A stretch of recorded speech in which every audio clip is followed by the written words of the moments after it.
22 years old. I live in Medina, New York, and my goal is to become a successful novelist. When I was asked why I wrote about this topic for Motivos' self-discovery themed edition, it was because I feel as if self-discovery is one of the most important journeys we as people are meant to take. Finding myself and who I'm meant to be is something I feel really strongly about, given that we live in a world where it takes courage to be your true self. However, the payoff that comes from that courage is incalculable. There is so much happiness and confidence and joy that comes only when you start to value who you are. With that being said, I'd like to read a passage from an article that I'd like to reiterate because I feel like it's going to offer the most important takeaway. I realized I was a blank slate. This time I wasn't in a hurry to fill up that canvas with other people's paint, and suddenly this road was ahead of me, but it wasn't mapped out, and the markers were in my hands and nobody else's, and it was freeing to realize that I could be whoever I wanted to be as long as I was happy. Remember how I mentioned courage?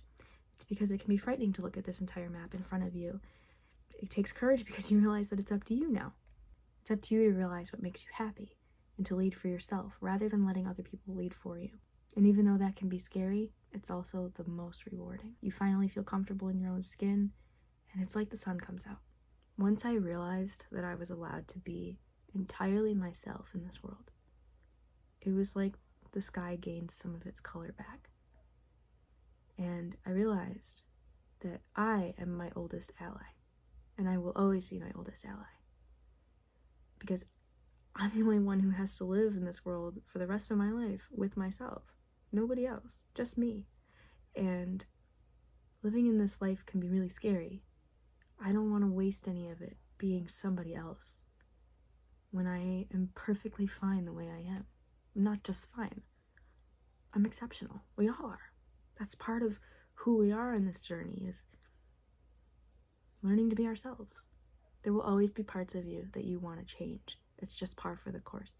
The important part is learning that if you're going to change anything, make sure it's just simply growth, not changing yourself to fit in with somebody else's ideal of perfect, because it's not worth it. It's not worth losing yourself over. It never will be. Not for any price, not for any material item. It's just important to be you. I hope this issue of Motivos helps you unlock your full potential and that you're never afraid to let yourself shine just the way you are. And thank you to Motivos for allowing me the chance to write this article.